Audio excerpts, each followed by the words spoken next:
અમદાવાદના ચાંદખેડા ગામ bus stand પાસે એમટીએસ બસ અને કાર વચ્ચે ગંભીર અકસ્માત થયો હતો। બસ સ્ટેન્ડ પર એમટીએસ પેસેન્જર લેવા ઊભી હતી તે સમય દરમિયાન પાછળથી તેજ રફતારથી આવતી કાર ધડાકાભેર અથડાઈ હતી।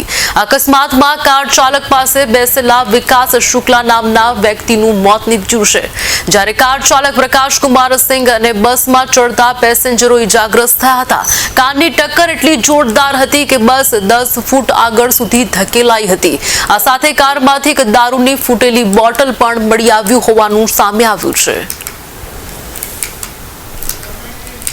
મહત્વના સમાચાર। ગંભીર અકસ્માત અમદાવાદના ચાંદખેડા વિસ્તારમાં બન્યો છે, જ્યાં કાર અને બસ વચ્ચે ગંભીર અકસ્માત સર્જાયો છે।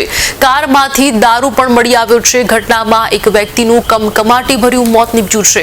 અમદાવાદના ચાંદખેડામાં બસ અને કાર વચ્ચે ગંભીર અકસ્માત થયો છે। એક વ્યક્તિનું ઘટના સ્થળ પર જ મોત નીપજ્યું છે।